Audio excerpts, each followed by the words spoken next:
remove them from their land that they were living in at that time, and bring them over thousands of miles away from their that place that they were dwelling at, and bring them into captivity.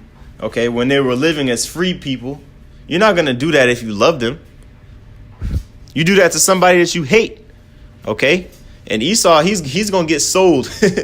There's gonna be another slave trade, man, and it's gonna be featuring the Edomites. The Edomites are gonna be the lowest of the bottom of the barrel, human labor, man.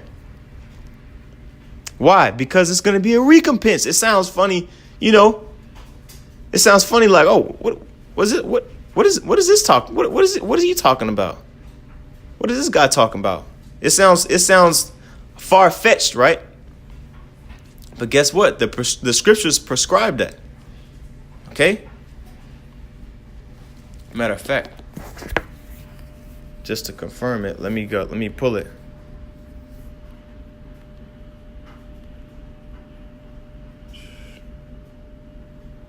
Yeah. Okay, Joel. Let's get that.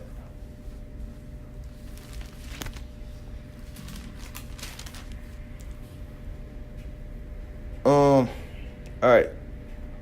This is Joel chapter 3.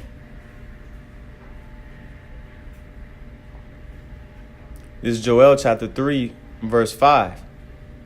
It says, I'm going to start at verse 4. It says, Yea, and what have ye to do with me, O Tyre and Zidon, and all the coasts of Palestine? Will ye render me a recompense? And if you recompense me, swiftly and speedily will I return your recompense upon your own head. Basically saying, the Most High is asking, what is your purpose trying to basically give a righteous answer to enslaving my people? Okay, the Most High is asking, what are you trying to pull, man? You're not going to be able to recompense or repay that debt that you owe. And if you try to repay that debt that you owe with something type of money or anything, wealth that you've amassed, I'm gonna take it and recompense it upon your own head. Okay, basically make that payment void by shoving it back in your face. Okay. It says, why? Why is that going to happen? Because you have taken my silver and my gold and carried into your temples my goodly pleasant things. The children also of Judah and the children of Jerusalem have ye sold unto the Grecians, that ye might remove them far from their border. Behold, I will raise them out of the place whither ye have sold them, and will return your recompense upon your own head, and I will sell your sons and your daughters into the hand of the children of Judah. Now, when has that happened? When has the sons and daughters of other nations been sold into our hands? Right? It says, and they shall sell them to the Sabaeans, to a people far off, for Yahweh has spoken it. Okay? So this is something that's prophesied to happen in the future. Okay? Because if you read in the second verse, it talks about, I will also gather all nations in the valley, bring them down to the valley of Jehoshaphat. Okay? That's going on right now. Okay? With these proxy wars going on in the Middle East, the Most High is gathering all the nations to the valley of Jehoshaphat. Okay? It's going to be one big concentration camp of armies, of soldiers. Okay? And it's going to be like the gas chambers, except people are going to be killing each other. And then at the end, the Most High is going to get rid of the rest. Okay? It's going to be a massacre. All right, so back to the scriptures. I'm going to get Sirach chapter 10, verse 8.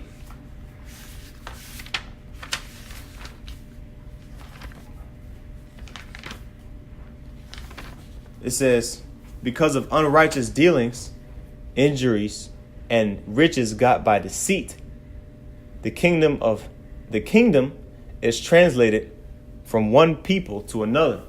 We just read in Joel chapter 3 about how in the 5th verse it says, ye have taken my silver and gold and carried them into your temples. Right? Well, guess what? They didn't earn that. They just took it because the Most High allowed us to be taken over. Okay? The Most High allowed us to be taken down. You see? During the time of the Grecian Empire, okay? Starting with who? Ptolemy the second.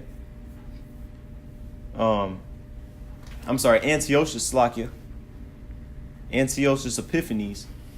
Starting with him, when he ransacked the temple, he took all of our goods out. Okay. He took all of all of the gold and silver that was in the temple. He took it out. Okay. So the Most High is displeased with that. We just read it in Joel. Right?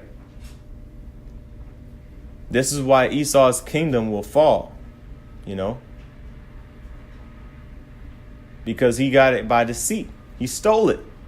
This thief cometh not but for to steal, to kill, and to destroy. You see? So, let me get this in Wisdom of Solomon.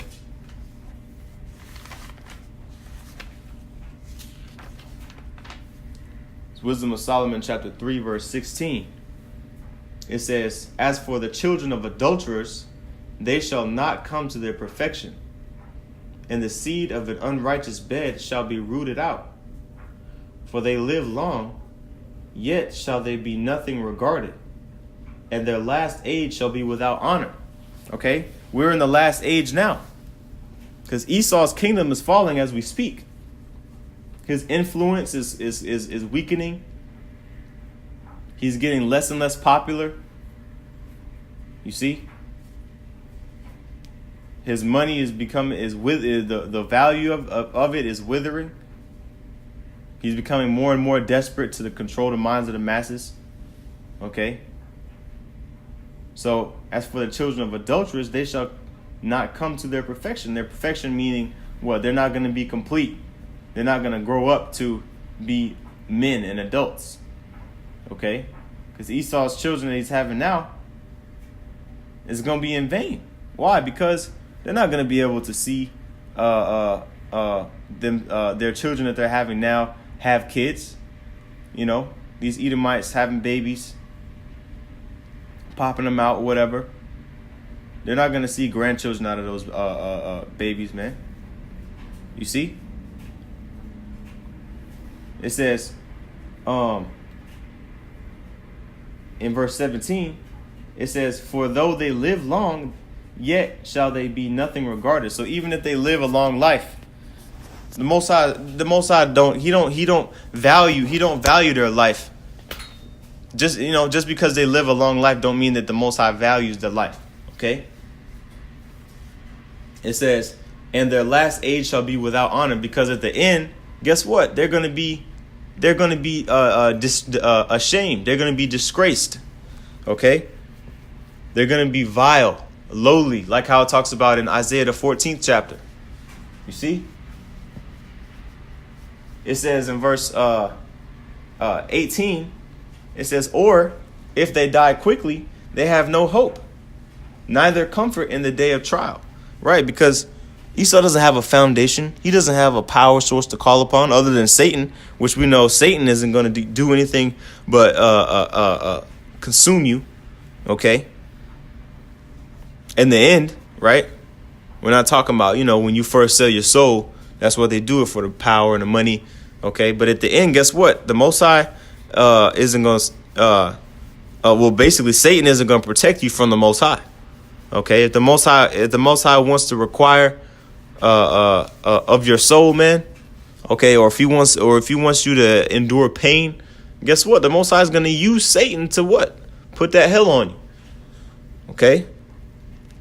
Esau is not excluded from that because we know his judgment will come eventually. Okay. And it's coming soon. All right. Verse 19, it says, "For horrible is the end of the unrighteous generation." Okay.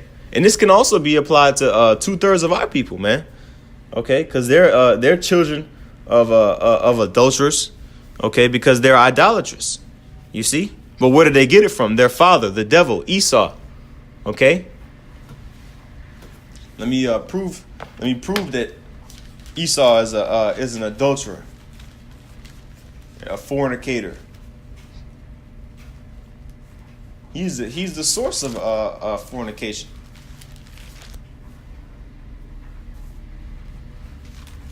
All right, this is Hebrews chapter 12, verse 16.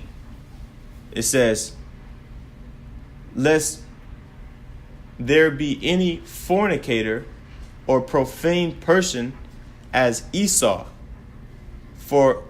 who for one morsel of meat sold his birthright." Okay. It says, "Lest there be any fornicator or profane person as Esau." Now let me start at the beginning of that sentence so it can make a little bit more sense. I'm gonna start at verse 14.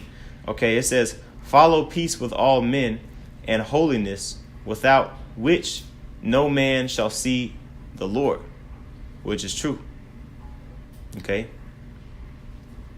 Follow peace with all men, meaning the brothers that's in this truth, be peaceful with them. Okay.